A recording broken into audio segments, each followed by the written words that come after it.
عبد الله الأمين وعلى آله وأصحابه أجمعين ومن تبعهم بإحسان إلى يوم الدين. أما بعد فأعوذ بالله من الشيطان الرجيم. بسم الله الرحمن الرحيم. إنا أنزلناه في ليلة القدر وما أدراك ما ليلة القدر. ليلة القدر خير من 1000 شهر. تنزل الملائكة والروح فيها بإذن ربهم من كل أمر. سلام هي حتى مطلع الفجر.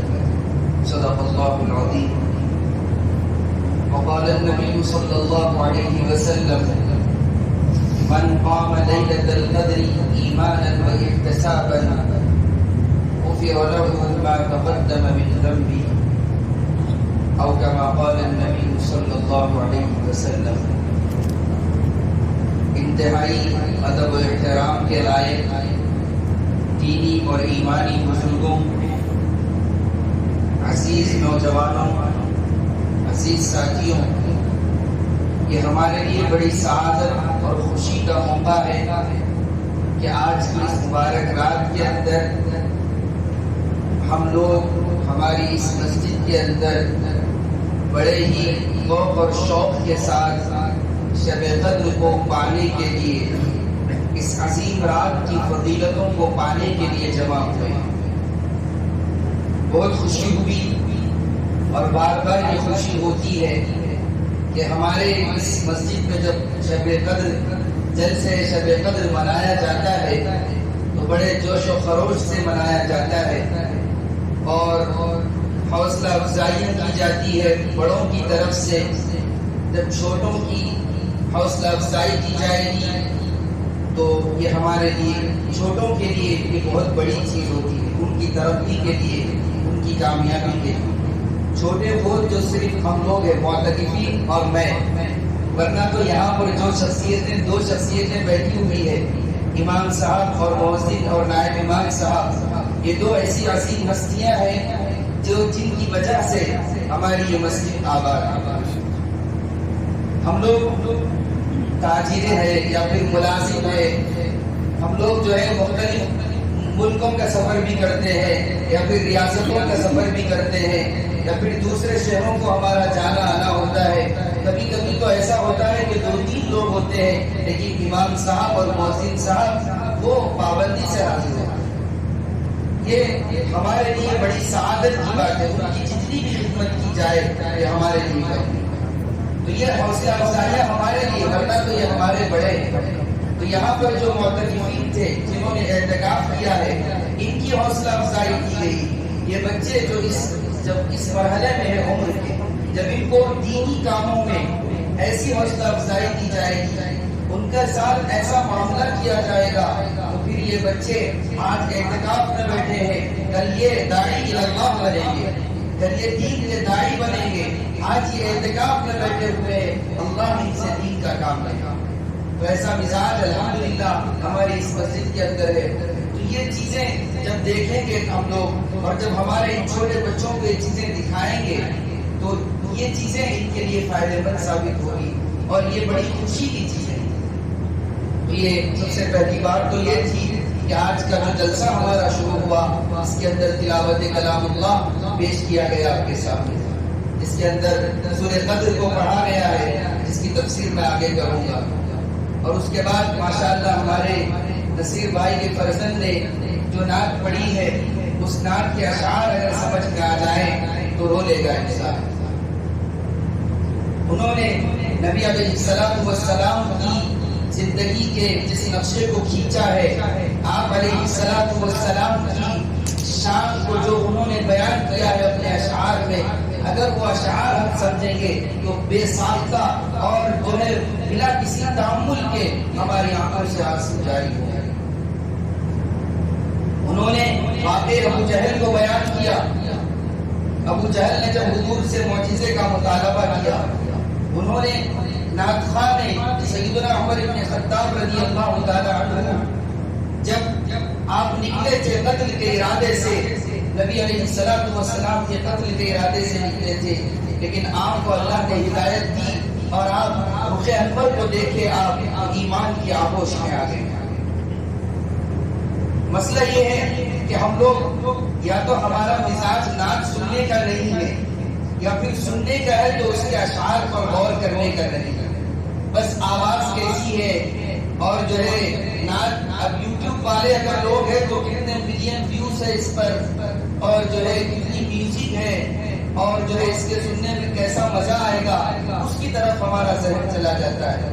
ورنہ ہم جب سیرت طیبہ کا مطالعہ کریں گے، جیسے ہمارے امام صاحب نے بھی بہترین نعت پڑھی ہے اور بہترین آواز میں پڑھی ہے، اور جب ہمارے عزیزم پڑھ رہے تھے تو اس وقت میرے ذہن میں یہ بات آئی کہ جب امام صاحب کا مزاج ایسا نعت کا ہے تو پھر جن کے مسلی کے اندر بھی ایسا مزاج پیدا ہوگا کہ ماشاءاللہ انہوں نے مغرب کے بعد بھی ان کو تیار کیا، ان سے سنا۔ تو یہ چیزیں بہت بڑی چیز ہے۔ تو جیسے مولانا عامر صاحب رحمۃ اللہ علیہ نے جو نعت لکھی ہے اس کو امام صاحب نے پڑھا ہے۔ ہم جب سیرت کا مطالعہ کریں گے تو میرے اور آپ کے نبی جناب محمد رسول اللہ صلی اللہ علیہ وسلم اپنے ممبر پر حسان بن ثابت رضی اللہ تعالیٰ عنہ کو کھڑے کرتے تھے، کیونکہ دشمنان اسلام جب قرآن مجید کا نزول کا شروع ہوا، اقرأ بسم ربک الذی خلق کی صدائیں مکہ مکرمہ کی صفا پہاڑی پر حضرت جبریل علیہ السلام کے ذریعے ہوئی۔ جب یہ نزول ہوا اس کے بعد مکہ مکرمہ کے شعراء، علماء اور وہاں کے فصحاء، بڑے بڑے بلیغ لوگ پریشان ہو گئے، کیونکہ مکہ مکرمہ کو اس بات پر فخر تھا کہ ہم عربی ہیں، ہمارے علاوہ جتنے لوگ ہیں سب عجمی ہیں، گونگے ہیں، ان کے پاس زبان نہیں ہے، اور دنیا کی سب سے بڑی زبان عربی ہے۔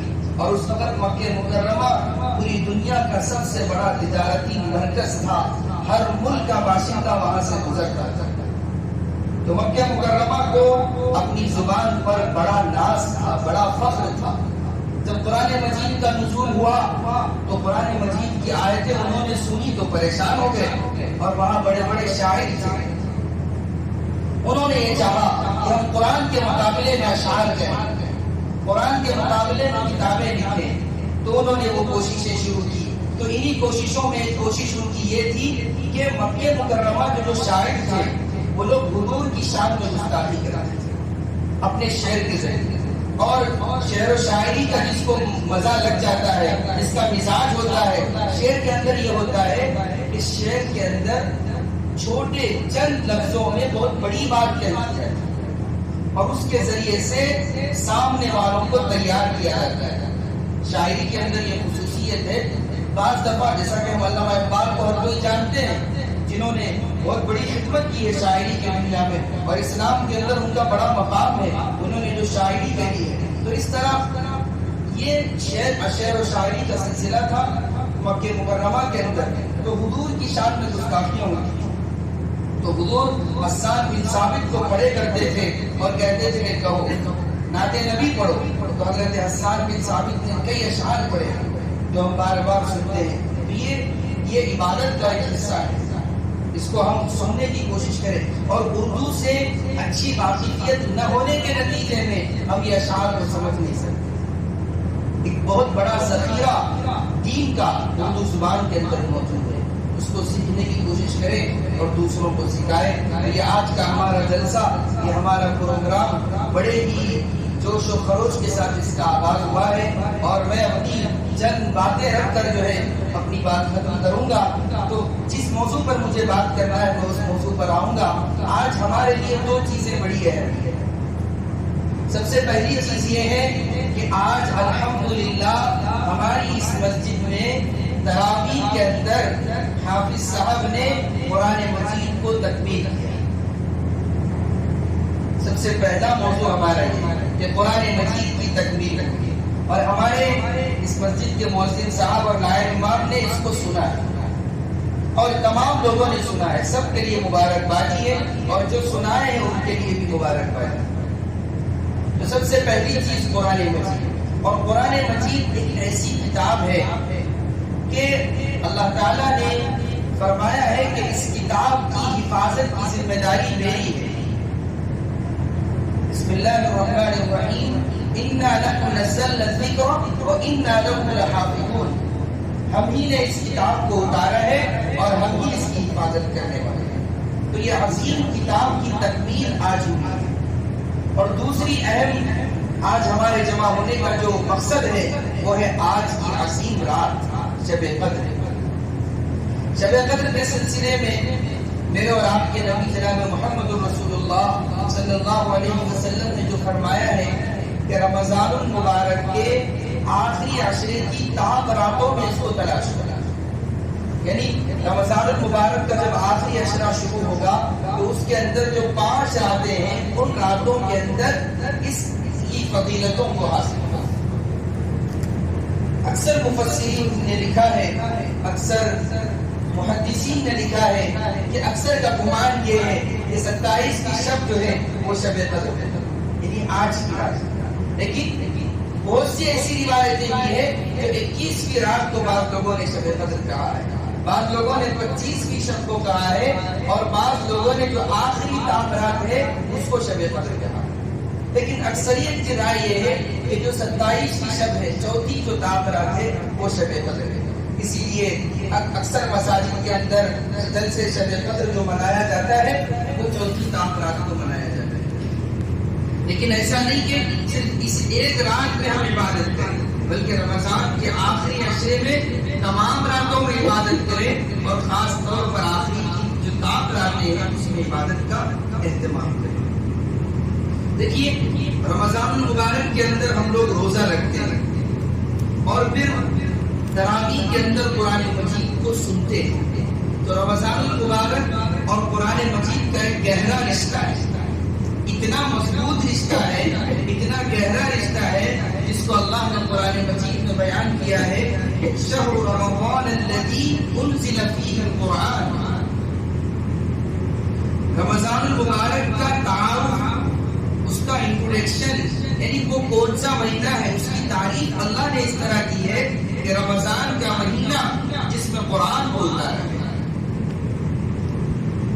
اور پھر حدیث مبارکہ ہے، حضور اکرم صلی اللہ علیہ وسلم نے فرمایا، الصیام والقرآن یشفعان للعبد یوم القیامہ، کہ روزہ اور قرآن یہ دونوں بندے کی شفاعت کریں گے قیامت کے۔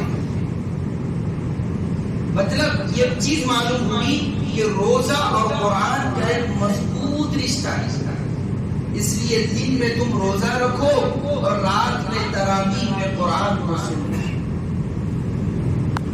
اللہ تعالیٰ نے اس ماہ مبارک کا تعارف اس طرح کیا کہ رمضان کا مہینہ جس میں قرآن کو اتارا گیا، اور یہ کتاب کو اتارنے کا مقصد اللہ نے بیان کیا کہ ہدی للناس، یہ کتاب ایسی ہے جو پوری انسانیت کے لیے ہدایت کا ضامن ہے۔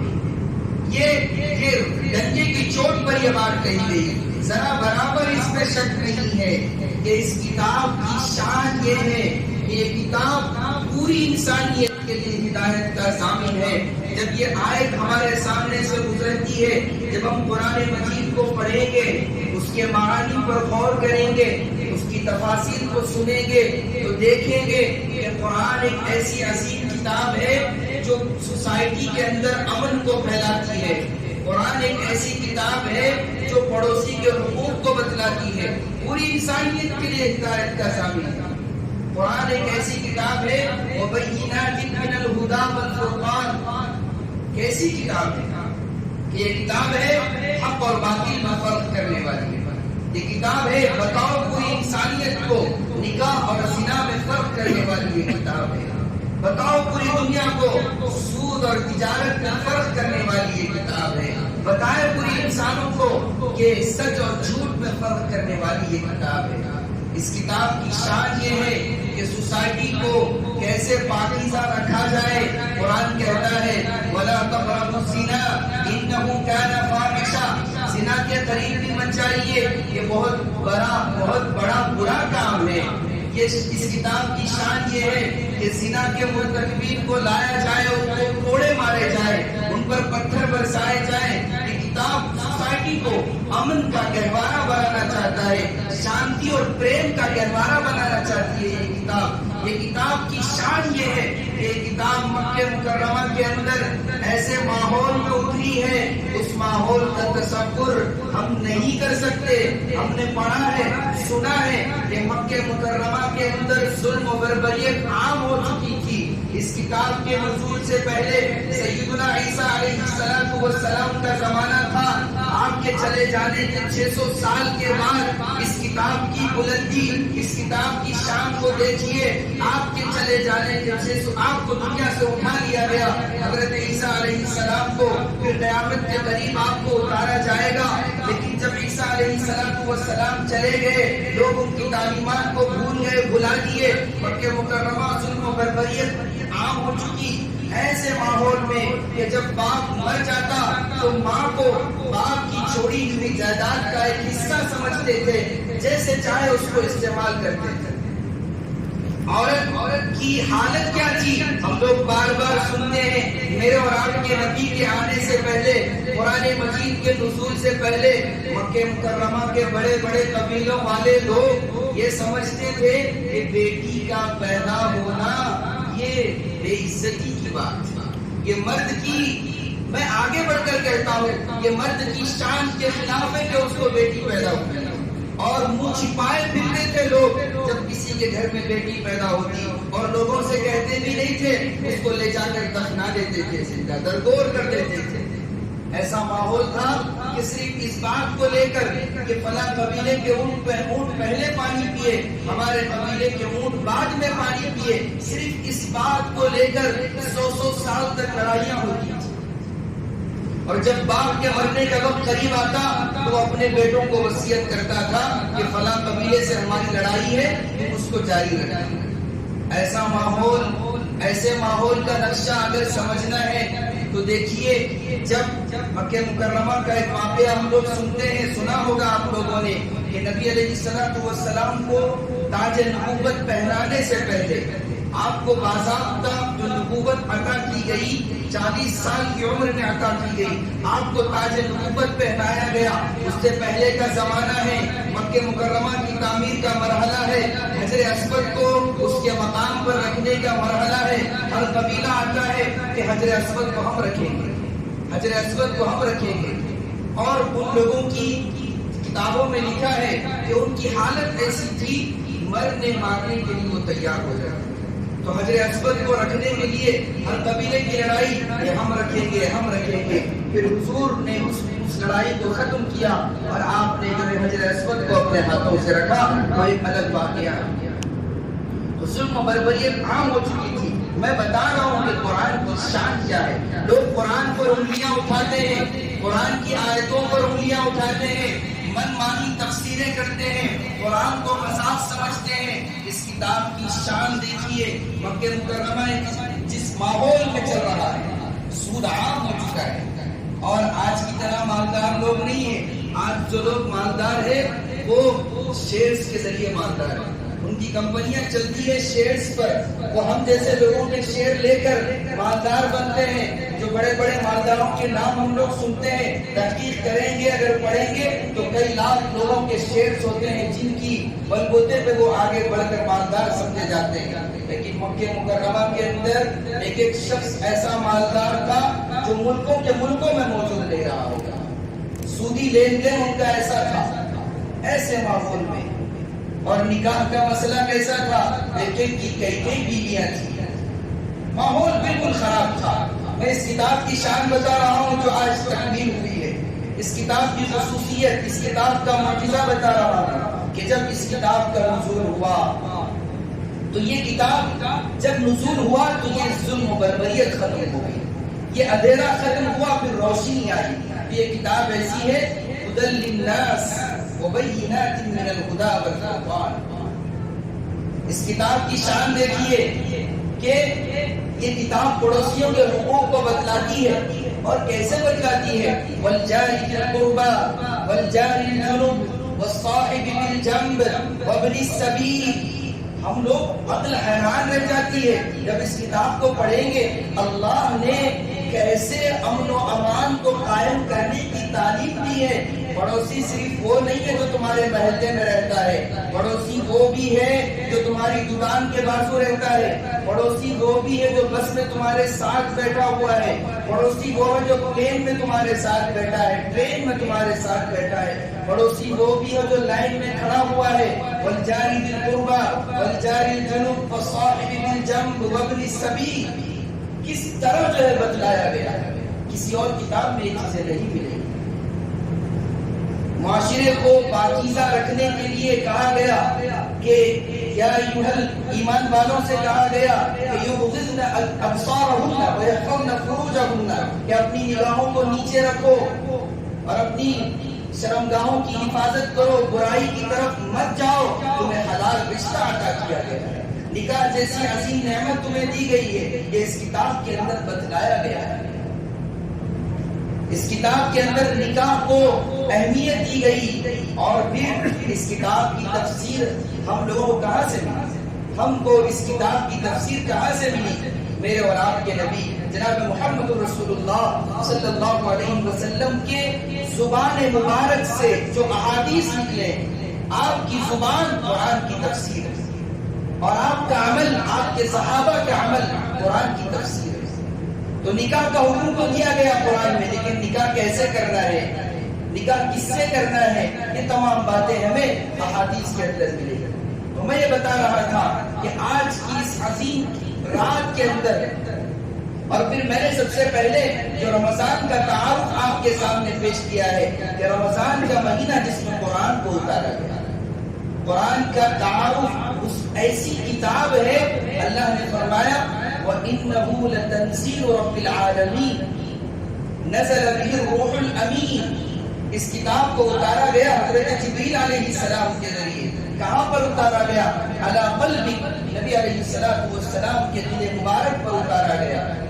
تو اس کتاب کی بڑی شان ہے، ہم لوگوں کو چاہیے کہ ہم لوگ اس کتاب کو پڑھیں، اپنے بچوں کو پڑھائیں، صحیح طرح پڑھائیں، تجویز سے پڑھائیں، اچھی آواز میں پڑھیں۔ قرآن سے بہت زیادہ شغف ہونا چاہیے، شوق ہونا چاہیے، قرآن سننے کا مزاج ہونا چاہیے، پڑھنے کا مزاج ہونا چاہیے۔ تو رمضان المبارک کے اندر قرآن کو اتارا گیا، اور پھر جیسے کہ آپ لوگ بار بار سورۃ القدر سنے ہیں، اس کے اندر اللہ نے فرمایا بسم اللہ الرحمن الرحیم انا انزلناه فی لیلۃ القدر، ہم نے اس کتاب کو شب قدر میں اتارا ہے، قدر والی رات میں اتارا ہے۔ سب سے پہلے تو اللہ نے فرمایا انا انزلناه فی لیلۃ القدر، ہم نے اس عظیم کتاب کو جو ظلم و بربریت پوری انسانیت میں عام ہو چکی تھی، جہاں انسانیت بھول گئے تھے، ایسے ماحول میں اس کتاب کو جو ہم اتارے ہیں وہ شب قدر میں اتارے ہیں۔ اور اللہ نے آگے فرمایا وما ادراک ما لیلۃ القدر، کیا تم جانتے ہو کہ شب قدر کیا ہے؟ یہ قرآن مجید کا اسلوب ہے، قرآن مجید کا طریقہ ہے کہ جب ہم کسی کو کوئی اہم بات بتلاتے ہیں تو ہم اس کو بولتے ہیں کیا تم جانتے ہو کیا ہے؟ یہ جو چیز تم دیکھ رہے ہو، میرا موبائل جو ہے، دیکھے ہو تم، جانتے ہو کیا ہے؟ کوئی اہم چیز اگر ہمیں بتانا ہے تو ہم کیسے بتاتے ہیں؟ قرآن کا یہ اسلوب ہے۔ اور میں نے جس ابتدا میں آپ کے سامنے بات رکھی ہے، قرآن مجید ایک ایسے زمانے میں اترا ہے کہ جس زمانے کے اندر اور جس مقام پر اترا ہے، مکہ مکرمہ میں اترا ہے، وہاں پوری دنیا کے اندر مکہ مکرمہ کو فخر تھا اپنی زبان پر، اسی لیے سب کو عجمی کہتے ہیں، وہ گونگے ہیں سب لوگ، ہم ہی زبان والے ہیں۔ ایسے ماحول میں اترا اور ایسا اترا کہ قرآن کے خلاف ایک آیت بھی نہیں بنا سکے۔ دشمنان اسلام نے چاہا کہ قرآن کے خلاف ایک کتاب لکھی جائے جس کے اندر بڑے فصاحت کے ساتھ بڑے شعر و شاعری اس کے اندر کی جائے، لیکن ایک آدمی کو کہا گیا کہ تمہیں 6 مہینے کا راشن دیا جائے گا، 6 مہینے تمہارا کھانے پینے کا انتظام کیا جائے گا، تم ایک کمرے میں بند ہو جاؤ اور قرآن کے خلاف کتاب لکھا۔ وہ بڑا شاعر تھا، عرب کا۔ جب 6 مہینے کا اس کو وقت دیا گیا، 3-4 مہینے شاید اس نے کام کیا جو اس کی صلاحیت تھی، لگایا، اس کے بعد کسی کام سے وہ باہر نکلا اور کسی گلی سے گزر رہا تھا، قرآن مجید کی تلاوت اس گھر میں ہو رہی تھی اور وہ آیتیں اس کے کان پر پڑی تو وہ بھاگتا ہوا اپنے گھر پر آیا اور اس پورے کام کو جو ہے اپنے ختم کر دیا، پوری کتاب پھاڑ دیا اور کہا کہ اس کتاب کے مقابلے میں ایک آیت بھی نہیں لکھی جا سکتا۔ یہ عظیم کتاب ہے، تو اللہ تعالیٰ کہہ رہے ہیں کہ ہم نے اس کتاب کو شب قدر میں اتارا ہے۔ اور تم جانتے ہو کہ شب قدر کیا ہے؟ اللہ نے آگے فرمایا لیلۃ القدر خیر من الف شہر۔ شب قدر جو ہے یہ 1000 مہینوں سے بہتر رات ہے، 1000 مہینوں سے بہتر۔ اگر 1000 مہینے کا حساب کیا جائے تو 83 سال 4 مہینے ہوتے۔ اگر کسی کو ایک شب قدر مل جائے، ایک شب قدر نصیب ہو جائے تو کیا ہوگا؟ اس کو 83 سال 4 مہینے عبادت کا ثواب ملے گا۔ اللہ یہ کہہ رہے ہیں قرآن مجید کے اندر یہ صورت ہے، اور الگ سے ایک صورت اللہ نے اتاری ہے، مستقل ایک صورت اس رات کی اہمیت کو سمجھانے کے۔ ایسا نہیں کہ کسی اور صورت میں اس کو بیان کر دیا گیا، بالکل مستقل ایک صورت، اور پوری صورت کے اندر اسی رات کی شان، اسی رات کی عظمت کو بیان کیا گیا۔ لیلۃ القدر خیر من الف شہر۔ اور اس رات میں ہوتا کیا ہے؟ اللہ نے فرمایا تنزل الملائکہ، فرشتے اترتے ہیں۔ یہی بات ہمارے لیے کافی تھی کہ فرشتے اترتے ہیں۔ آگے اللہ نے فرمایا والروح فیہا، اس میں حضرت جبریل بھی اترتے ہیں۔ حضرت جبریل علیہ السلام جو ملائکہ کے سردار ہیں، فرشتوں کے سردار ہیں، حضرت جبریل کی شان یہ ہے کہ وہ نبیوں کے پاس اللہ کا پیغام لے کر آتے تھے، نبیوں کے پاس اللہ کی وحی لے کر آیا کرتے تھے۔ ایسا عظیم فرشتہ آج کی رات اترتا ہے، شب قدر میں اترتا ہے، تو اس رات کی شان اور بڑھ جاتی ہے۔ والروح فیہا بإذن ربہم من کل امر، یہ چیزیں اپنے پروردگار کے حکم سے ہوتی ہیں۔ فرشتوں کا اترنا، حضرت جبریل علیہ السلام کا آنا، یہ اللہ کے حکم سے ہوتا ہے۔ اور اس رات کے اندر اللہ نے فرمایا سلام ہی حتی مطلع الفجر۔ اس رات کی خصوصیت یہ ہے کہ سلامتی ہی سلامتی رہتی ہے، اور یہ سلامتی کب تک رہتی ہے؟ کب تک؟ طلوع فجر تک رہتی ہے، فجر کے وقت کے شروع ہونے تک یہ سلامتی رہتی ہے۔ اور فرشتے، ملائکہ، حضرت جبریل علیہ السلام ہر چیز کو لے کر اترتے ہیں، ہر معاملے کو لے کر اترتے ہیں۔ مفسرین نے لکھا ہے کہ فرشتے ڈھونڈتے ہیں ایسے لوگوں کو جو اس رات کی فضیلت کو حاصل کرنے کی فکر میں بیٹھے ہوئے ہیں۔ تو آج ہمارے لیے دو عظیم نعمتیں ہیں، ایک تو رمضان المبارک کا مہینہ چل رہا ہے، اور پھر آج الحمدللہ ہمارے پاس قرآن مجید کی تکمیل ہوئی ہے، اور پھر یہ عظیم رات ہو سکتا ہے کہ آج ہی کی رات شب قدر ہے۔ یہ رات اللہ ہماری زندگی میں بار بار ہمیں عطا فرمائے۔ تو بتانا مقصد یہ ہے، اہم چیز یہ ہے کہ قرآن مجید سے ہمارا گہرا رشتہ ہونا چاہیے۔ آج کل بہت سے ایسے لوگ بھی ہیں ماشاءاللہ جو اپنے بچوں کو قرآن مجید تجوید سے پڑھانے کی کوشش کرتے ہیں، اور خود پڑھنے کی بھی کوشش کرتے ہیں، اور ماشاءاللہ سننے کی بھی کوشش کرتے ہیں۔